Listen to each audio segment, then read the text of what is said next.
বিসমিল্লাহির রহমানির রহিম। আসসালামু আলাইকুম। মাধ্যমিক স্তরের পদার্থবিজ্ঞানে আমরা তরঙ্গ অধ্যায়ের উপর পর্যালোচনামূলক একটি ক্লাস ইনশাল্লাহ করব। তো প্রথমে আমরা জানার চেষ্টা করি তরঙ্গ কাকে বলে।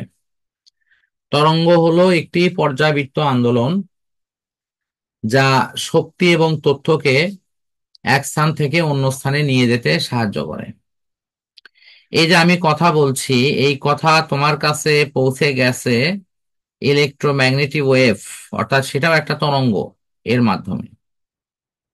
সুতরাং তরঙ্গর মাধ্যম ছাড়া কোনো শব্দ এক স্থান থেকে অন্য স্থানে যেতে পারে না। শুধু শব্দ বলে কথা না, কোনো শক্তি তরঙ্গর মাধ্যম ছাড়া যেতে পারবে না।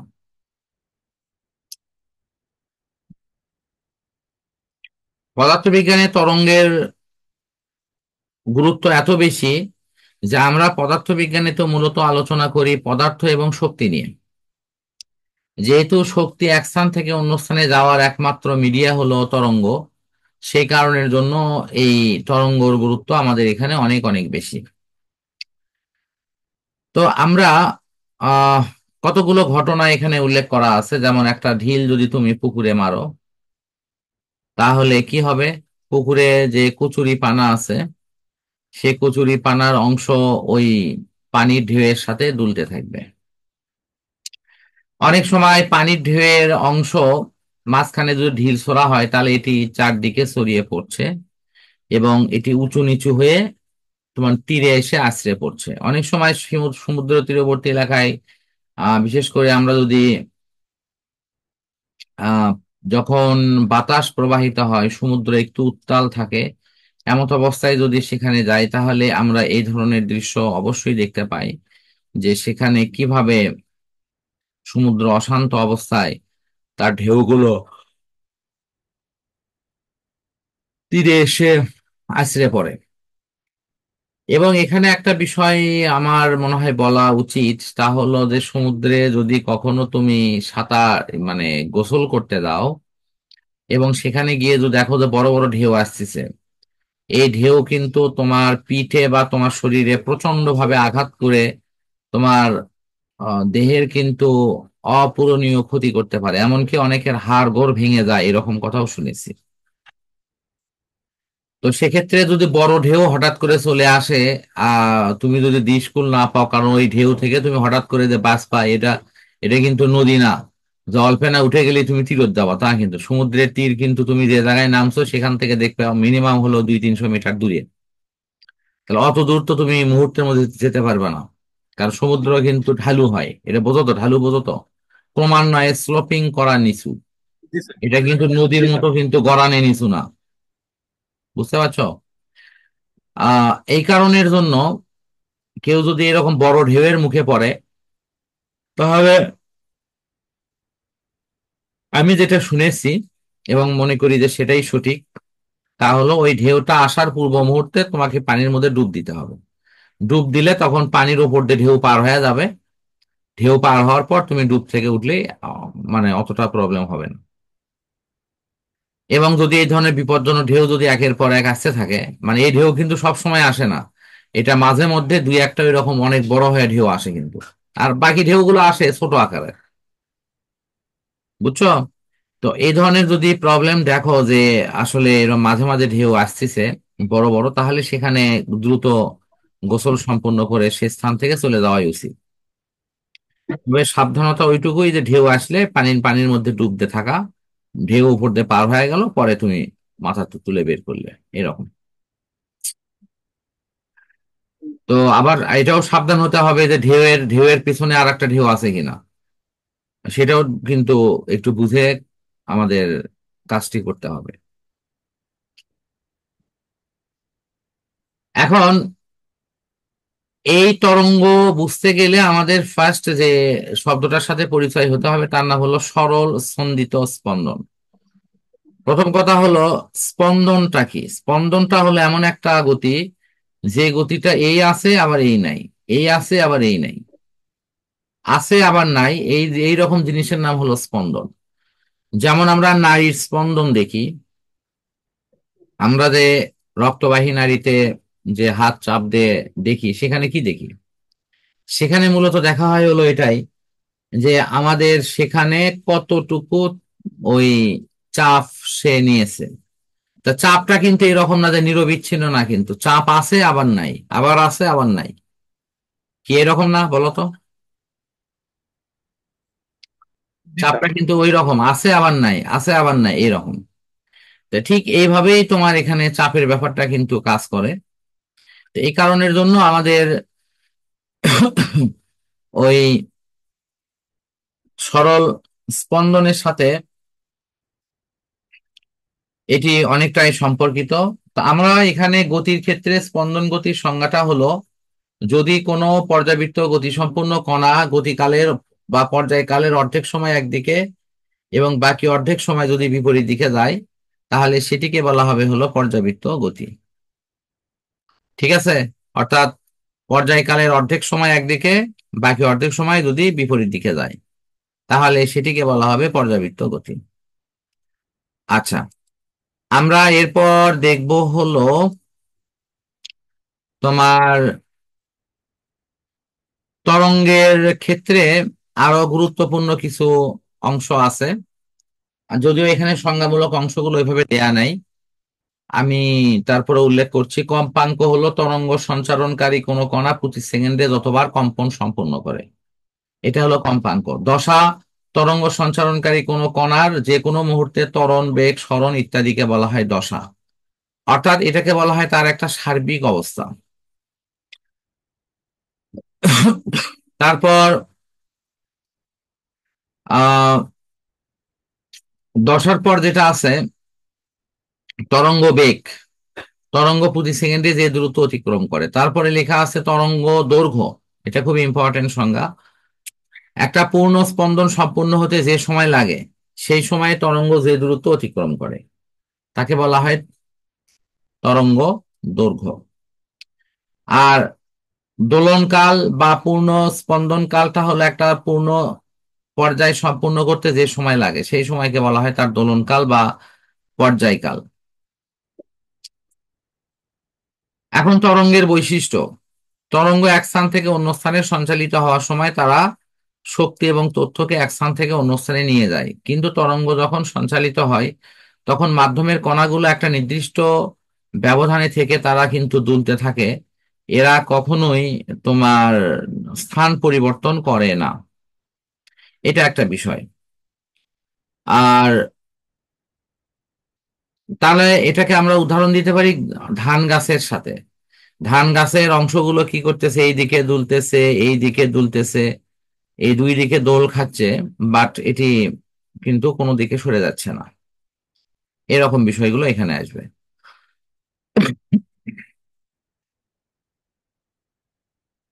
এরপর তরঙ্গের ভিতর দিয়ে শক্তি এক স্থান থেকে অন্য স্থানে যেতে পারে। হ্যাঁ, অবশ্যই তরঙ্গ এক স্থান থেকে অন্য স্থানে শক্তিকে সঞ্চালন করে, এবং শক্তির সঞ্চালনের ক্ষেত্রে তরঙ্গ ছাড়া অন্য কোনো মিডিয়া এখানে বা অন্য কোনো সিস্টেম মূলত এখানে কাজ করে না। এই তরঙ্গের শক্তি তার বিস্তারের দ্বিগুণ হয়, বর্গের সাথে সম্পর্কিত হয়, অর্থাৎ বিস্তারের বর্গের সমানুপাতিক। তার মানে আমাদের বিস্তার যদি দ্বিগুণ হয় তাহলে শক্তি হবে 4 গুণ, বিস্তার যদি 3 গুণ হয় তাহলে শক্তি হবে 3 × 9 গুণ। এভাবে কিন্তু এটি কাজ করবে। বিভিন্ন মাধ্যমে এই শব্দ তরঙ্গ বিভিন্ন বেগে গতিশীল হয়। বায়ু মাধ্যমে এটি স্বাভাবিক অবস্থায় আমাদের এই বই অনুসারে 330, আগের যে বইটা ছিল সেটাতে 332, 0°C তাপমাত্রায়। তারপর তোমার পানিতে হলো 1439, সম্ভবত আগের বইতে ছিল 1450, এরকম কিছু কম বেশি আছে।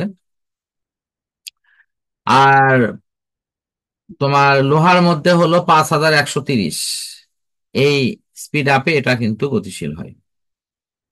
যাই হোক, আমার মনে হয় এই মানগুলো আমাদের মনে রাখা দরকার বিশেষ অপশনের জন্য। এখন তরঙ্গের প্রকারভেদ। তরঙ্গ যখন সঞ্চালিত হয়, তরঙ্গর সঞ্চালনের সময় মাধ্যমের কণাগুলো দুই রকম আচরণ করে। ধরো তরঙ্গ এইদিকে সঞ্চালিত হচ্ছে, তরঙ্গ এদিকে যাচ্ছে, এটার বেগ কত? 330 মিটার পার সেকেন্ড। এই সময় মাধ্যমের কণাগুলো তোমার এই যে ওপরে নিচে আপস অ্যান্ড ডাউন এরকম হতে পারে। এই যে আপস অ্যান্ড ডাউন হচ্ছে তরঙ্গের কণাগুলো, মানে মাধ্যমের কণাগুলো, তার মানে এটা তরঙ্গের গতির সাথে তোমার এটা সমকোণ উৎপন্ন করে। আরেকটা হতে পারে তরঙ্গ যথারীতি এই দিকেই চলে যাচ্ছে, তার শক্তি বা তরঙ্গ যেটাই মনে করো, কিন্তু মাধ্যমের কণাগুলোর কম্পন হচ্ছে একবার এইদিকে, পরক্ষণে এইদিকে, আবার এইদিকে, পরক্ষণে এইদিকে। এইভাবে যখন এটি সঞ্চালিত হয়, তখন সেই সঞ্চালন কৌশলটাকে আমরা কিন্তু ব্যাখ্যা দিয়ে থাকি। এটা হলো তোমার এই উপরে নিচে যদি হয়, উপরে অথবা নিচ দিকে যদি হয়, তাহলে এটি হলো অনুপ্রস্থ। উপরে নিচে হলে অর্থাৎ সেক্ষেত্রে এইরকম ঢেউ হবে, এই যে এইরকম ঢেউ হবে। আর যদি সামনে পেছনে হয়ে যদি এরকম সংকোচন প্রসারণ এরিয়া তৈরি করে যে নিচের, এটা হবে হলো অনুদৈর্ঘ্য। অনুদৈর্ঘ্যের বেলায় সংকোচন প্রসারণটা সামনে পেছনে হয়, আর অনুপ্রস্থের বেলায় উপরে নিচে হয়। এই আপস এন্ড ডাউন এরকম উপরে নিচে হয়। ঠিক আছে?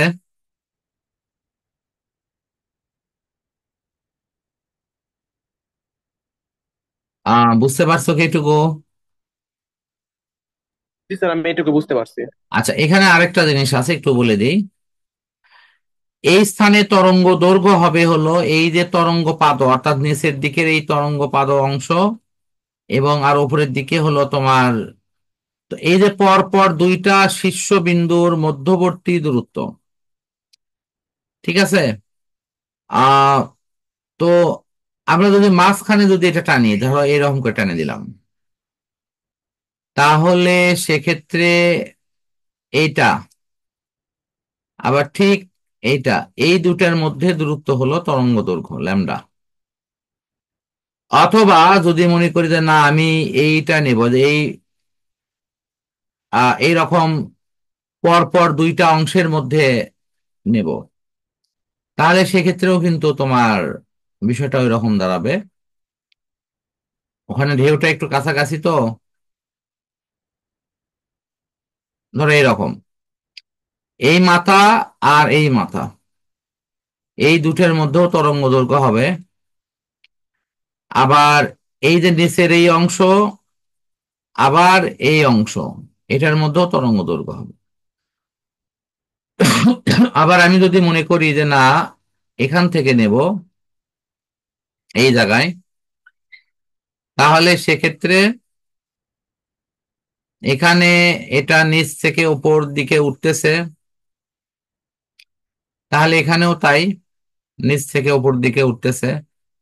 তাহলে এই ক্ষেত্রে এইটার মধ্যবর্তী দূরত্ব হলো তরঙ্গ দৈর্ঘ্য। মানে হয় শীর্ষবিন্দু, না হয় পাদবিন্দু, না হলে মিডল বিন্দু, এই যে মাঝখানের, মাঝখানের এই মিডল বিন্দু। বুঝতে পারছো কি? জি স্যার। আর এখানে তরঙ্গ দৈর্ঘ্য হবে পর পর দুটা প্রসারণ এরিয়ার মধ্যে দূরত্ব, অর্থাৎ এইটুকু, অথবা পর পর জি দুটা স্যার। সংকোচন এরিয়ার মধ্যে দূরত্ব, মানে এইটুকু। জি স্যার। এই দুই সংকোচন এরিয়ার মধ্যে যে দূরত্ব, সেটাই হলো ল্যামডা। হয় সংকোচন না হয় প্রসারণ, যে কোনো দুই এরিয়ার মধ্যে দূরত্ব।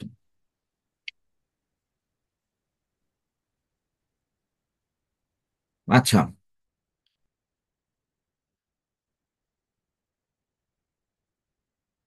তো এখন আমাদের এই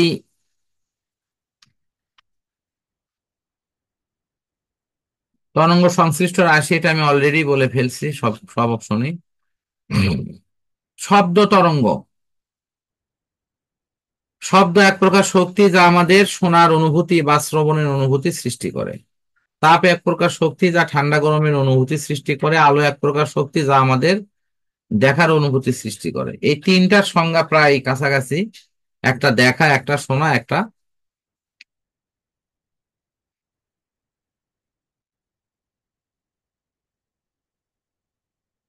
ঠান্ডা বা গরমের অনুভূতি সৃষ্টি করবে।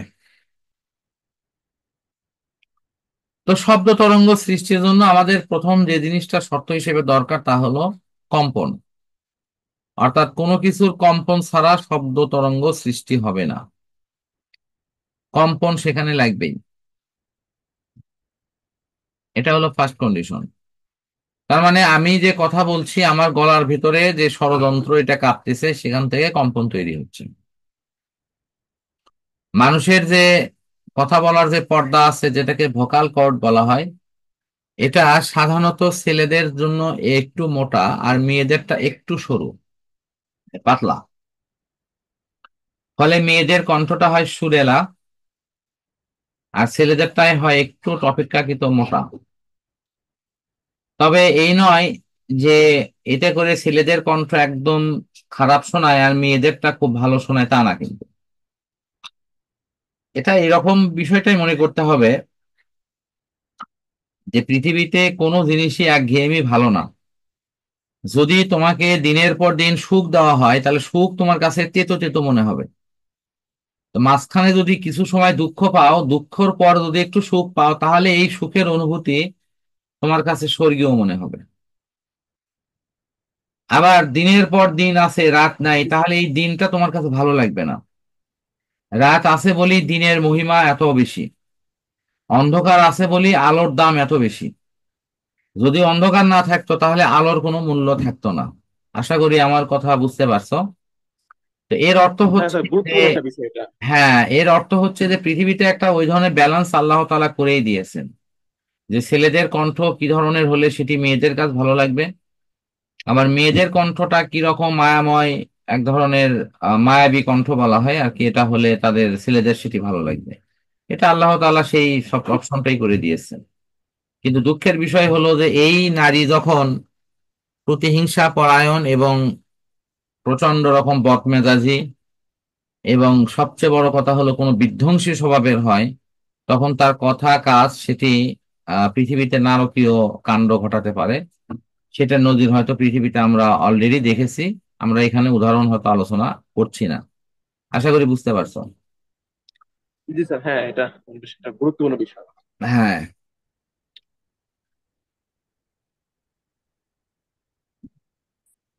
আর একটা প্রশ্ন স্যার, এই যে আমরা, মাঝে মাঝে আসে যে হ্যাঁ, যে হলো গিয়ে। এখন দেখো আমাদের আহ তাহলে এই কণ্ঠ ছাড়াও আমরা নানান ভাবে কিন্তু শব্দ তৈরি করতে পারি। কিভাবে? আমরা মুখের বাতাস দিয়ে যদি বাতাস যদি ঠোঁট কাঁপিয়ে বের করি তাহলে সেক্ষেত্রেও শব্দ বের হবে, কোথাও গিয়ে আঘাত করি সেখানে শব্দ বের হবে, বেলের আঘাত, আরো নানান আঙ্গিকে কিন্তু শব্দ বের হয়।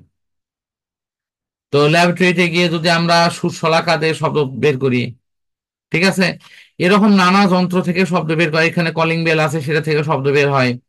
তো এখানে যে পরীক্ষাটা করা হয়েছে তা হলো মাধ্যমের সাহায্য ছাড়া শব্দ চলতে পারে না, সেই পরীক্ষা করা হচ্ছে। বায়ু সম্পূর্ণ ভর্তি থাকা অবস্থায় এটা কি করা হলো, এই পুরো সিস্টেমকে অন করে দিয়ে কলিং বেল চাপা হলো। বাইরে থেকে শব্দ শোনা গেল, কারণ বায়ুর মধ্য থেকে এই কাচের মধ্য দিয়ে পার হয়ে আমাদের কানে যাচ্ছে, ফলে আমরা শুনতে পাচ্ছি। যখনই বায়ুটা বের করে নেওয়া হলো, বায়ু বের করে নেওয়ার সাথে সাথেই তোমার দেখা গেল যে এই জায়গাতে, এই যে বায়ু বের করে নেওয়ার সাথে সাথে এই জায়গাতে কোনো বায়ু নাই, তাহলে শব্দ এখানে ঠিকই সৃষ্টি হচ্ছে, কিন্তু এই শব্দটা তোমার এই কাছের দেয়ালে গিয়ে পৌঁছিচ্ছে না। তাহলে কাছের দেয়ালে শব্দ যদি না পৌঁছে তাহলে কোনো শব্দ তৈরি হবে না, মানে বাহিরের শব্দ আসবে না। আর বাহিরে না আসলে আমরা তাহলে সেটি শুনতেও পাবো না। এই বিষয়টা এখানে মূলত দেয়া আছে। আচ্ছা, এরপর শব্দ তরঙ্গের বৈশিষ্ট্য, এটা আমি অলরেডি আলোচনা করেছি, এটা নিয়ে নতুন আলোচনার দরকার নাই। আমরা এখন দেখবো অত্যন্ত গুরুত্বপূর্ণ টপিকস, তা হলো তোমার প্রতিধ্বনি, প্রতিফলন, এগুলো নিয়ে। শব্দ কোনো উৎস থেকে সৃষ্টি হয়ে দূরের কোনো মাধ্যমে বাধা পেয়ে এটি ঠিক পূর্বের মাধ্যমে আবার ফিরে আসে, এই ঘটনাকে বলা হয় শব্দের প্রতিফলন। আর প্রতিফলনের ফলে মূল শব্দের যে অনুরূপ শব্দ আবার শোনা যায় সেটিকে বলা হয় প্রতিধ্বনি। তাহলে মূল শব্দের অনুরূপ শব্দ যে শোনা যায় সেটার নাম প্রতিধ্বনি। আমরা মূলত এই প্রতিধ্বনি অপশনটা মাধ্যমে সৃজনশীল সমস্যাগুলো সমাধান করব। যে সমস্যা সমাধানে আমরা এই সমীকরণটা ব্যবহার করি, এইচ ইজিক্যাল টু ভিটি ভাগ হলো তোমার 2। আর একটা হলো, এটা যদি ব্যবধান দিয়ে লিখি তাহলে ডি ইজিক্যাল টু ভিটি ভাগ 2, এরকম। এই দুটার যে কোনো একটা হবে।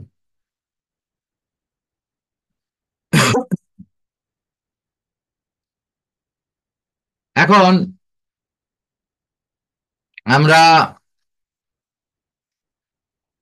এরপরে আছে হলো শব্দের বেগের পার্থক্য। তো শব্দের বেগ নিয়ে যেটা আছে, আমরা এগুলো নিয়ে একটু পড়ি। এখানে অনেকগুলো বেগ দেওয়া আছে, দেখো, বাতাসে, হাইড্রোজেনের মধ্যে, পারদে, তারপরে পানিতে, তারপরে হলো লোহাতে এবং হীরাতে। প্রত্যেকটার মান আমি মনে করি যে এটা এই বই অনুসারে তোমরা অবশ্যই মুখস্থ করবা এবং সেটিকে মনে রাখবা। তো শব্দের বেগের সাথে তাপমাত্রার সম্পর্ক হলো সমানুপাতিক, অর্থাৎ তাপমাত্রা বাড়লে শব্দের বেগ বাড়ে,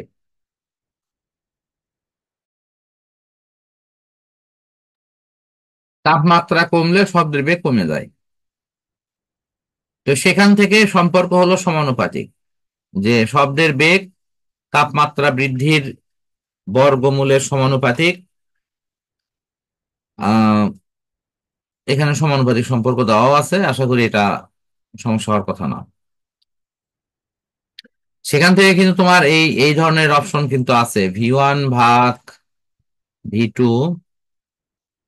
ইজিক্যাল টু T1 ভাগ T2, এরকম। বুঝতে পারছো কি? এইটাই কিন্তু এইভাবে একবার পূর্ণাঙ্গ আকারে সমীকরণ। এই সমীকরণে আমাদের তিনটা রাশির মান দেওয়া থাকলে চতুর্থ রাশির মান আমরা অনায়াসে ইনশাল্লাহ বের করতে পারবো। বুঝতে পারছো কি? জি স্যার। আচ্ছা,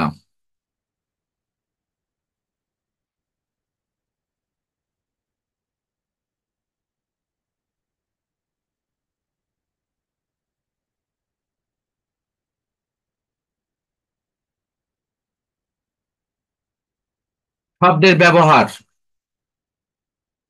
এখানে পৃথিবীর ভূভাগ থেকে নিচের দিকে কোন স্তরে কোন শিলা অবস্থান করছে, সেখানে প্রয়োজনীয় খনিজ আছে কিনা আমরা শব্দ সঞ্চালন যন্ত্রের মাধ্যমে শব্দকে সঞ্চালিত করে এটা আবার রিসিভারদের রিসিভ করার মধ্য দিয়ে অনায়াসে কিন্তু ক্যালকুলেশন করে আমরা বের করতে পারি কত গভীরে আমাদের সেই নির্দিষ্ট খনিজ আছে এবং সেটিকে আমাদের তোলা লাভজনক হবে কিনা। আল্ট্রাসাউন্ড ক্লিনার অধিক উচ্চ শব্দের কোনো যন্ত্রের মাধ্যমে সূক্ষ্ম ইলেকট্রনিক্স যন্ত্রগুলোকে পরিষ্কার করার একটা সিস্টেম। এর মাধ্যমে আমরা জীবাণুকেও ধ্বংস করতে পারি এবং ময়লাযুক্ত কাপড়কে পরিষ্কার করার ক্ষেত্রে কিন্তু ইয়েরা এটাই কিন্তু মেনে চলে। তো আমাদের আজকে এটা এই পর্যন্তই থাক। আমরা সুরযুক্ত শব্দ এবং শব্দ দূষণ এই অংশটা আগামী সপ্তাহে ইনশাল্লাহ দিন শেষ করবো ইনশাল্লাহ।